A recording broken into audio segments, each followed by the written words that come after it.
Hello, how are you? I am a little bit late, not intentionally,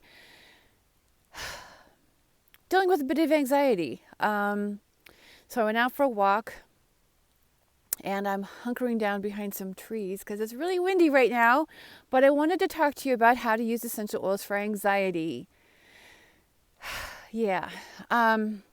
So my deal is that my father-in-law is actually in the process of transitioning as I speak. And I'm curious what anxiety actually represents for you. For me, it represents being out of control. I have no control. Shoulds, shouldn'ts, what ifs. It's just a lot of different things for me. So, and I'm curious what it is for you.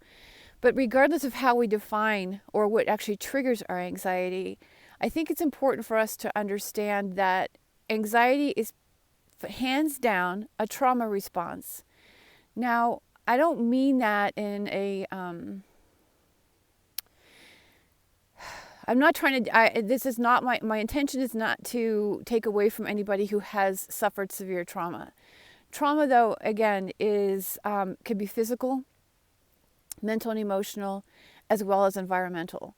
Trauma is something, it's a threat to our existence, our ability to navigate life with ease.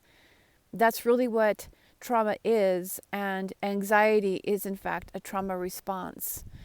Maybe it could be something that you experienced early on in life. I'm all about healing generational trauma.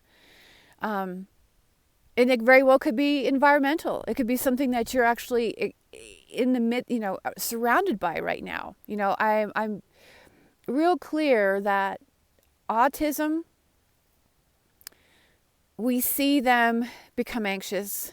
I'm convinced that a lot of their meltdowns that we see, even with other children who have sensory processing disorders, that it could very well be smell. That, because a lot of these places, commercial places are they're infusing their environment with aromas that sometimes are negligible at best. But again, if it influences our chemistry, which it can, the chances of that are real. The potential for an anxiety attack or something that looks anxious is real. I love this hair. I just love this hair. Same thing could be for sound. And obviously just people's energy will trigger us. So, but again, this is environmental.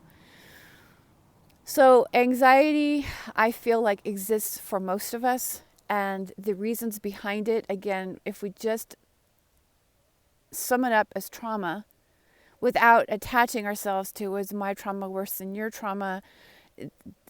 Trauma, our mind can mess with that thought. Maybe we want to compare this, and if that's the case, then that's an entirely different discussion. Again, I don't mean any disrespect. I've experienced a great deal of trauma in my own life, so I recognize that. So it's not to take away from anybody's experience, but it's just trying to level the playing field here and just say the body cannot distinguish the difference between a physical threat and an environmental threat. Chemically, it all comes down to the same thing. So that's the reason why I ask you, what is anxiety for you? A really great discussion that I listened in on the other day was between Byron Katie and Marie Forleo, and that link is here for you. But it was early on in the discussion where Byron makes the statement that, because she suffered apparently with depression for years, and although I'm talking about anxiety, to me anxiety and depression are along the same scale. It just depends on how we deal with it mentally and emotionally. Because if you're not familiar with this, maybe you are, maybe you're not, but sometimes people who are suffering from depression actually are placed on anti-anxiety medications. So that tells you right there the medical world is aware that this is, the chemistry is, there's no ability to tell what's actually the chemical reason for this. At any rate, Byron was saying that she woke up one morning and she snapped herself out of her depression, or she started taking the steps because she realized that she was relating to her thoughts rather than questioning her thoughts.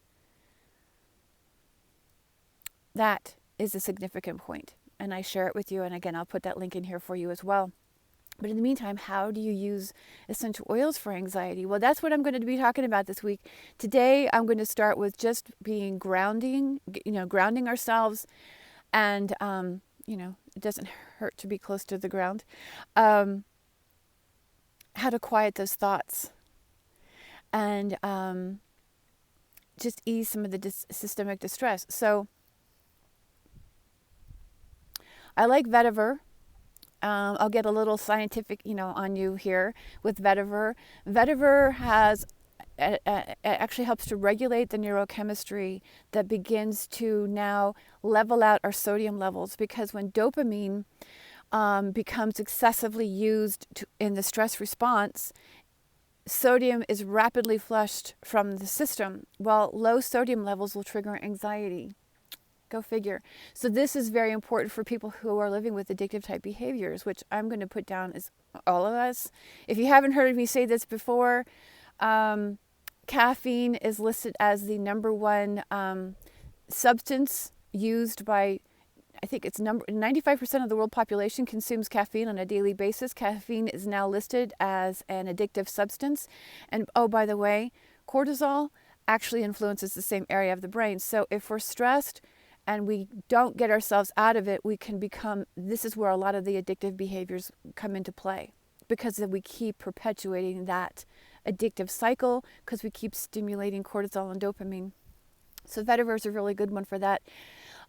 It also explains why we crave salt, right? Salty foods when we're stressed. There you go. Next one I would put in this mix is myrrh. So now we've got two resinous oils. And I'll tell you how to use them here in a minute. But myrrh supports the endocannabinoid system as well as the immune system. And it really just kind of helps to stabilize the system and relax us, because it affects the opioid receptors as well. Then I would put in Roman chamomile, because that actually quiets the mind. It actually helps to calm the mind. And by the way, if you or someone you know lives with restless leg, Roman chamomile is a really good one. And it's fairly safe to use with most medications. It'll actually also support the reduction of the adenocorticotropin hormone, like that I said that. That's the ACTH, which is the counter to, it's not the counter, it's an additional corticotropin, which is produced alongside cortisol. So it's a stress hormone. So it actually helps to de-escalate that, support the production of GABA, which is the soothing chemical. Now, can you see how all of these different chemicals, we've got opiates, we've got dopamine, we've got GABA, we got sodium. I mean, any number of things can trigger anxiety chemically in the body. So we're trying to work as well-rounded as possible with this. That said, the last one I would throw into the mix is Moroccan chamomile. So you've got Roman chamomile and you have Moroccan chamomile, which will support a better use of acetylcholine in the body, which is also necessary for de-escalating that stress response, because acetylcholine is used in the triggering response. So if we can get a more rounded way of using it, now it stabilizes the body to the degree where it can begin to digest the macronutrients. But we got to get more into that. So that, my friends, will be in the next video on which oils to use in this arena, okay, for digestion when it comes to settling anxiety. Now, how do you use them? You know what I like to say? I like to put them here, because if you have any type of thyroid issue, myrrh is going to help with that. And so here's your thyroid gland. In this way, you get it into the system, it's absorbed readily, and you're also inhaling it, which is very important to get to cross the blood-brain barrier and actually begin to influence brain activity. So putting it here helps you to smell it as well as get it absorbed into the body. If you want to be so bold, you can put it right here at the end of the ear nose. But those would be the two primary ways that I would use them on a daily basis, probably 2 to 3 times a day, and as long as you're experiencing any degree of anxiety. Also, if you feel like you could use a little additional support, but you don't want to put the oil on, because vetiver, depending on where you get your vetiver, the aroma changes quite significantly. you may not want to wear that. So just smelling the bottle. It looks kind of weird, I know, but if you just waft it, you'll actually have the same influence in the brain. All right, there you go. That's your how to use essential oils. Take one with anxiety, and I will see you in a couple days.